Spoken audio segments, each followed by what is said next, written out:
This is Maximum Lawyer with your host, Tyson Mutrux.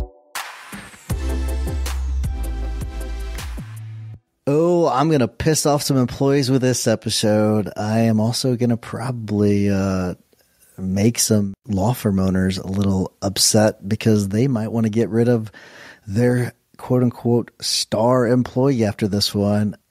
Let me know what you think after I talk about this one. But this one, it's a good one. First of all, welcome back to Maximum Lawyer Saturday edition. And today I'm going to be talking about one that it's going to really rub some of you. I don't know if it's going to rub you the wrong way, but it's going to make you squirm in your seats a little bit. And I'm going to be talking about the way to spot a toxic employee, because these are that rotten core in the apple that's going to make the rest of the apple bad. Or another way of looking at it is that it's that rotten apple in the basket with all the other apples that are beautiful apples that it starts to rot and then rot the next one and then the next one and the next one. It can really ruin your firm, and that's why you want to make sure you're looking out for them. It's probably not a topic that gets enough attention. And I don't always like these negative episodes. Actually, I don't ever really like talking about negative stuff, but we have to. These are the things that sometimes we need to talk about. And this is not one that gets a ton of attention, but it has an absolute profound impact on your team and on the team's morale, on client satisfaction, and really, when it comes down to it, your bottom line. And because I'm going to identify some of these traits that you might. It's actually the way a toxic employee works is they mask all of the bad stuff by some of the things that they say. So I'm going to go over that because you may not even see it right now. You might be totally ignoring it because of how amazing you think some of these, and by the way, think some of these employees are. Some of your assumptions are not based in reality. So I'm just warning you. So if you are looking to build a strong, cohesive team that's going to propel your firm forward and make you a lot of money, keep listening. If not, turn it off and you're going to ignore all of the bad stuff that's going on in your firm. Go ahead and you can turn off the episode. But if you want to grow, if you want to get better, keep listening. This is going to be an important episode for you. Trust me. Let me just start with just the basic truth. Your employees, your team, people, human beings, they are the lifeblood of your firm, without exception, okay? And one single toxic employee can make it all bad. It can poison the rest of the firm. And it's going to affect not only your performance, but also the productivity of the rest of the team, okay? And so today what we're going to do is I'm going to go over some signs of toxic employees, give you some of the less obvious red flags, and then talk a little bit about the impact they can have on your firm. And then also some strategies for addressing the issue. Okay. That's the important part too. So not just identifying, but a little bit of strategy on how to deal with the issue. So first off, let's define what a toxic employee is. It's not always an easy thing to pinpoint, but that's what we're going to do first. So here's the way I would define a toxic employee. A toxic employee is someone whose negative behavior, it disrupts the workplace, it undermines the team's cohesion, and hampers overall productivity. They might be highly skilled or produce good work individually, but their impact on the team and the firm is detrimental. All right. Their actions, they can lead to increased stress, higher turnover rates, and even damage the firm's reputation. So notice in there, they might be good at their job, but the overall impact may be negative. That's an important part of this. So let's dive into this a little bit more. So here's some of the warning signs of a toxic employee. Identifying these employees, it's not always straightforward. All right, especially when some of these behaviors are subtle, or as I mentioned before, they're disguised as positive traits. So here are some of the things to look out for. This is the one, and I want to start with this one because this is the one that's going to get a lot of you. It is the constant reminders of their hard work. All right. And this is one where you're going to start to recognize some of these traits. And I bet a few of you, your ears have already perked up. So they're frequently reminding you and others about how hard they're working. They're telling everyone, I work so hard for you. I do such a good job. I'm always working, that kind of thing.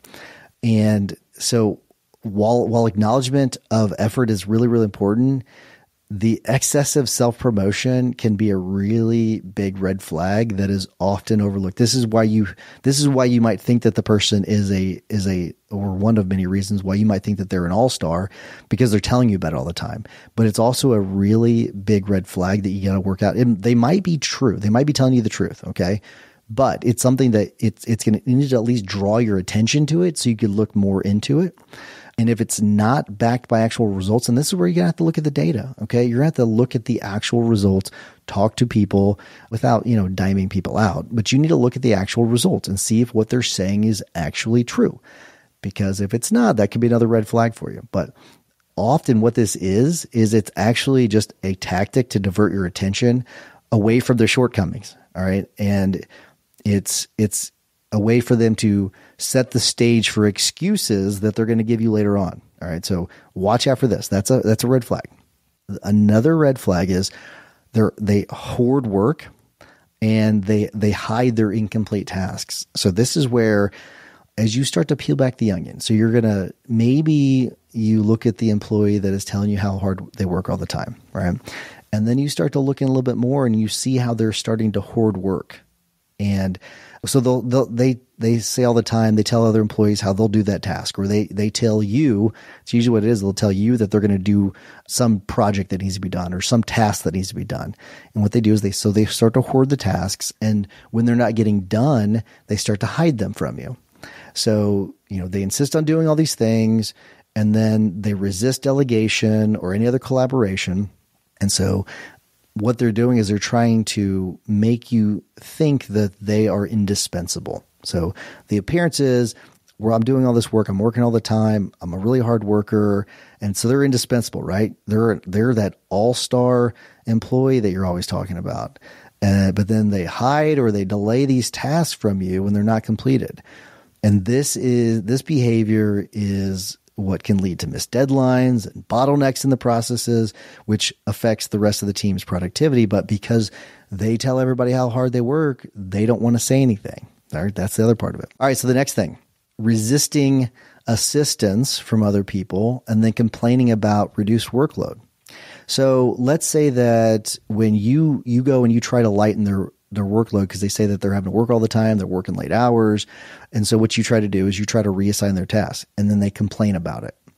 I had this happen before. We had a bad apple. Okay. And a lot of these traits I'm telling you about, we identified, unfortunately, after the fact, but we were identifying these things. And I've done a lot of research on this, and that's why I know about it, because this is why we, as a firm, we know a lot about it, because we know what to look for now.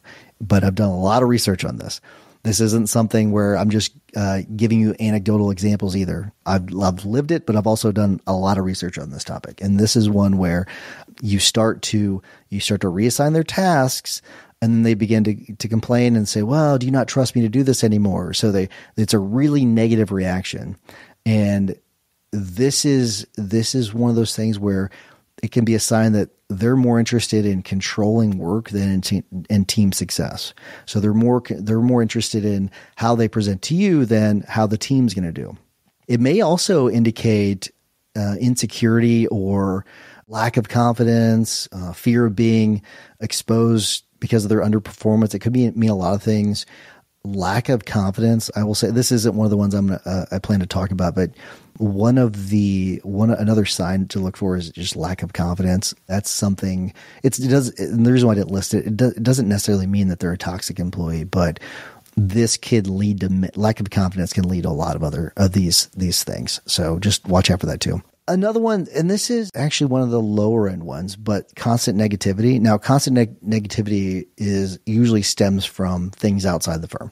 Okay. So the more you know your employees, the more you get to know them, a lot of this stuff can be rectified they have to do the work, but a lot of it can be rectified. And a negative person, quote unquote, negative person can become a positive person, just like a positive person can become a negative person. But you got to figure out what the issues are going on outside the firm. But a negative person can have a really bad effect on the rest of the firm. So you have to watch out for that. If they're always complaining, maybe they're complaining about, it could be anything. It could be about life in general, but next thing you know, they start complaining about the workload. They start talking about clients, negative. And that's another thing is if you start to hear people generally talking negatively about clients, you got to stop that. You got to nip that in the bud, because they have to remember that the clients are why they're getting a paycheck, and they have to do everything they can to take care of the clients. But this complaining can really spread.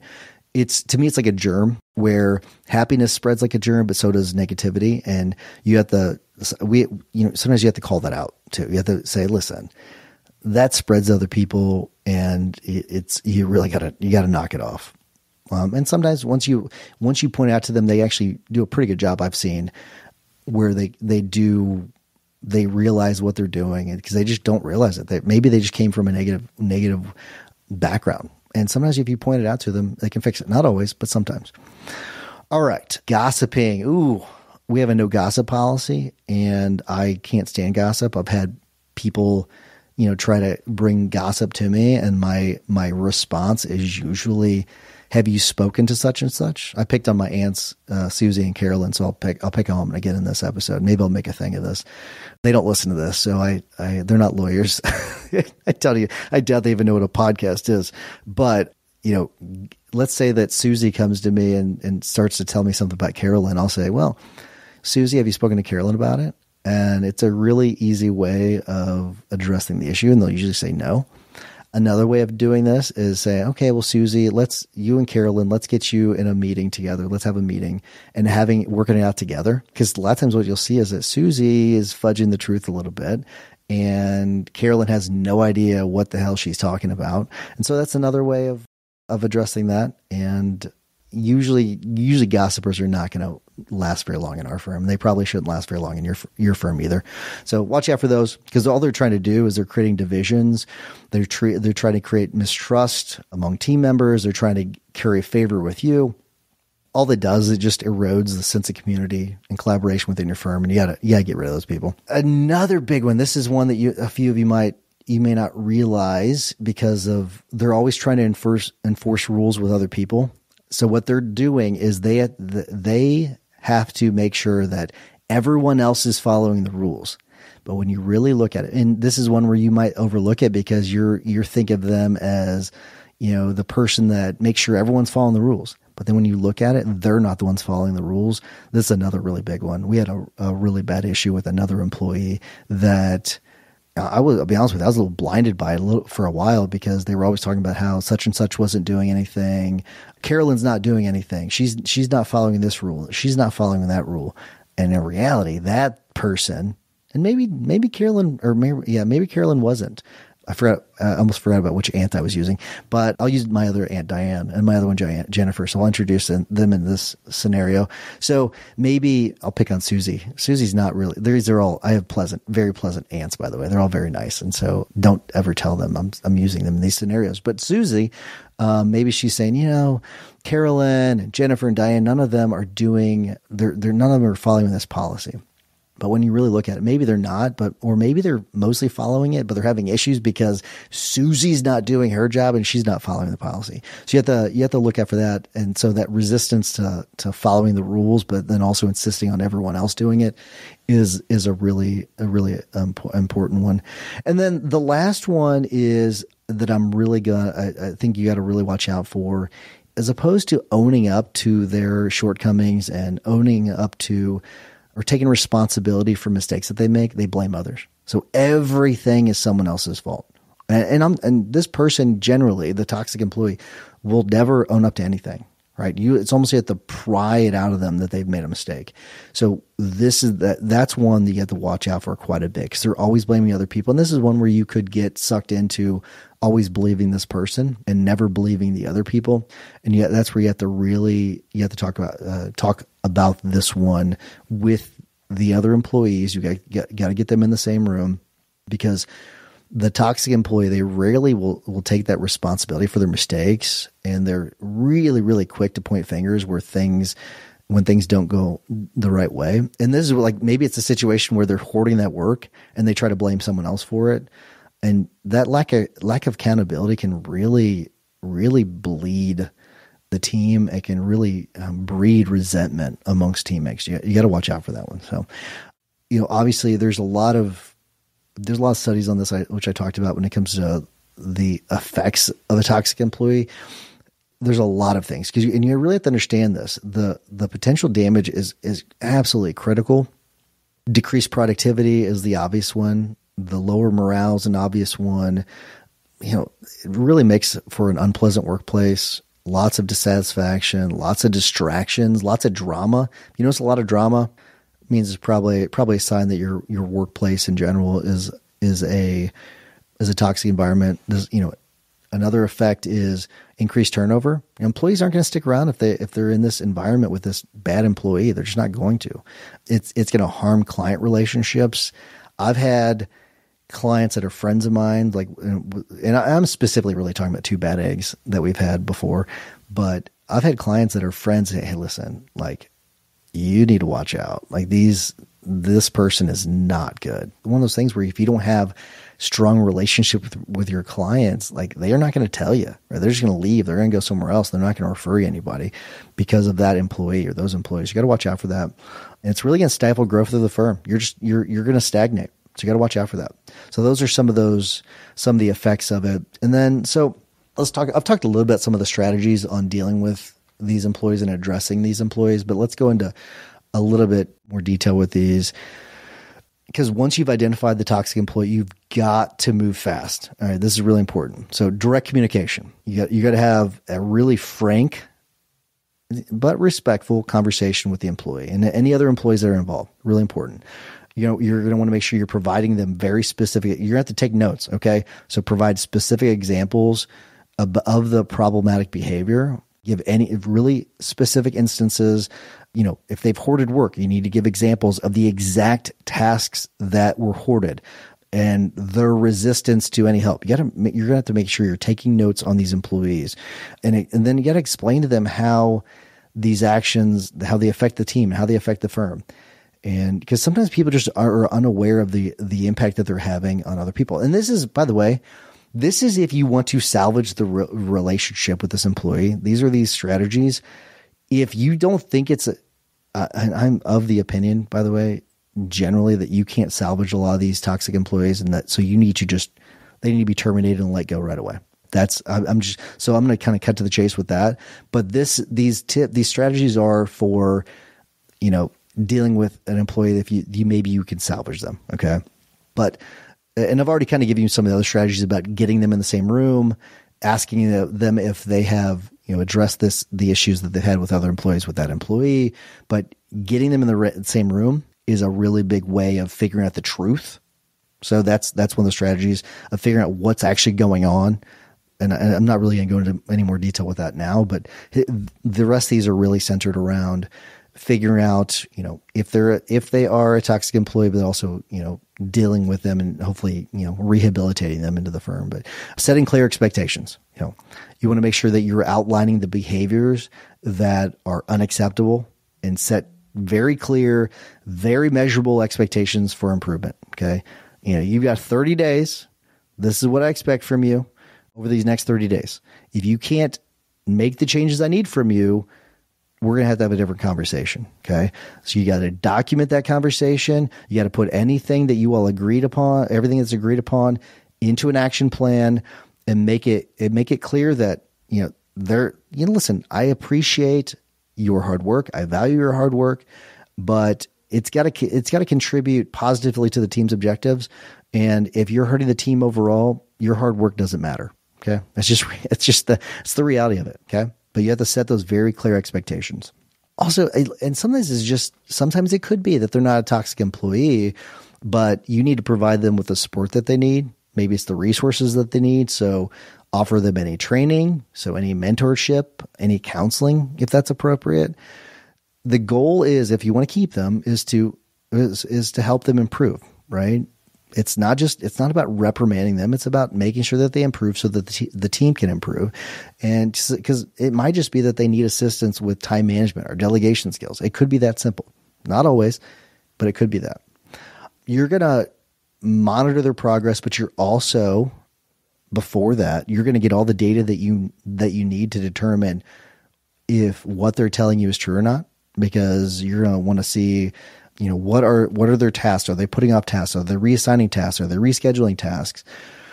All of those things. You want to compare them to other employees about what they're the number of tasks they're getting done, the work that they're getting done versus what they say they're getting done. All of that. You want to keep all that. Then you're going to monitor the progress of this employee after you've met with them. You're going to keep an eye on their behavior over that set period. So 30 days, I wouldn't give it much longer than that because they can do a lot of damage in 30 days. So I defer to termination, but maybe you can salvage the relationship. So you're going to do these regular check-ins with them. So it could be on a daily basis, no more than every week. It should be, you may have to do that, once a day thing to check in with them, make sure that they're making those changes and acknowledge. So give that positive reinforcement, acknowledge improvements to encourage that continued positive behavior. And the last one is you gotta enforce the consequences. If you set a plan, they don't follow through with it. Yeah, get rid of them. You really have to.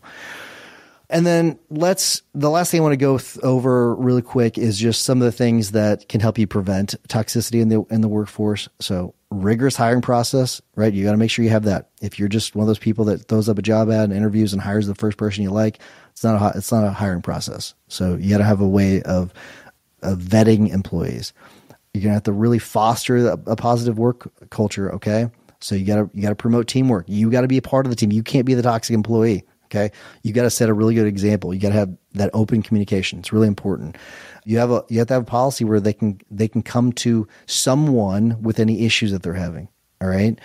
And it's one of those things where people have to feel comfortable talking to each other. We are very open in our firm about how, if you have a problem with something I'm doing, tell me, okay? You're not going to hurt my feelings. And people do that sometimes, right? You want to have an environment where people feel comfortable talking to each other and having disagreements with each other and differences about things. That's a normal thing in society. It's a normal thing. It should be a normal thing in your firm. People shouldn't want to, hide in a corner and not talk about things. So make sure you have that policy where people can come to someone and talk to you about it. And then also have that regular team building, have those meetings, quarterly meetings, have your yearly meeting, have your huddles, all that. That's a really important part of this. But all right. So I'm going to wrap things up. Just don't underestimate the impact of a toxic employee. It can really destroy your firm. And I don't want to see that happen. They can stagnate growth just about as quick as anything else. So hopefully some of these signs, red flags will help you identify some of those employees that need to go. But as a reminder, shoot me a text. I'd love to hear from you. 314-501-9260. Remember, save the number. Shoot me a text, questions, comments, anything you have. 314-501-9260. I love hearing from you all every week. Now, next week, though, remember that consistent action is the blueprint that turns your goals into reality. Take care, everybody. Go attack. See ya.